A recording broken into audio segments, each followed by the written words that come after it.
Bonjour et bienvenue dans Martin Bonheur. Aujourd'hui, on prépare ensemble une fondue sucrée au lait de coco et pain d'épices. Allez, c'est parti. Les ingrédients pour notre recette. Ici, un lait de coco Alpro, 2 tranches de pain d'épices, du sucre, des œufs.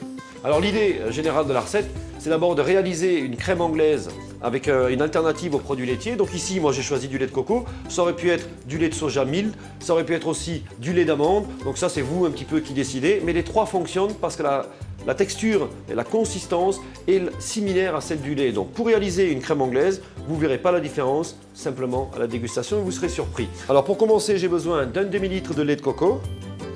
Ça, je mets dans ma casserole.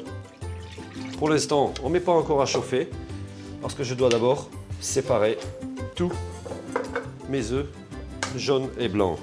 Alors là, il m'en faut 6. Un bâton de vanille. On aplatit avec le plat de la lame. On vient inciser tout le long.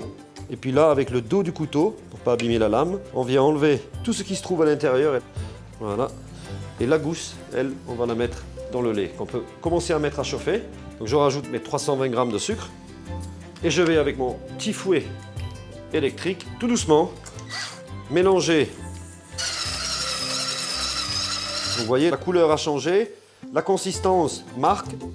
On va enlever le bâton de vanille parce qu'il va nous gêner forcément pour mélanger. Quand on l'enlève, on n'hésite pas un petit peu à le presser comme ça, hein. Il coule encore un petit peu de bon goût de vanille. Voilà, notre lait de coco est chaud.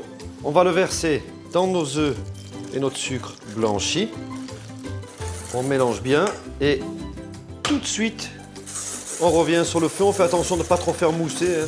Voilà, et on revient sur le feu instantanément, à la même température. Voilà, là on est sur feu moyen.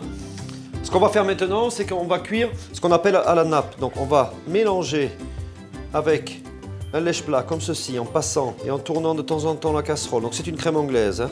Voilà, donc là on voit qu'on commence à s'approcher, hein, de la texture. Alors comment est-ce qu'on vérifie ça?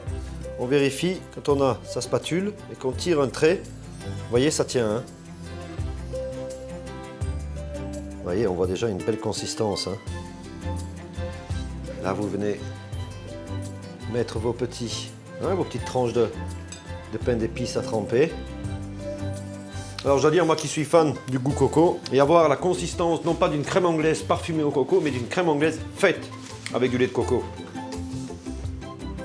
N'hésitez pas à explorer les alternatives végétales d'Alpro pour réaliser vos recettes de pâtisserie ou aussi vos recettes salées. On en parcourra quelques-unes ensemble. Notez vos recettes, envoyez des photos et on les publiera sur la page Facebook de l'émission. Bon appétit!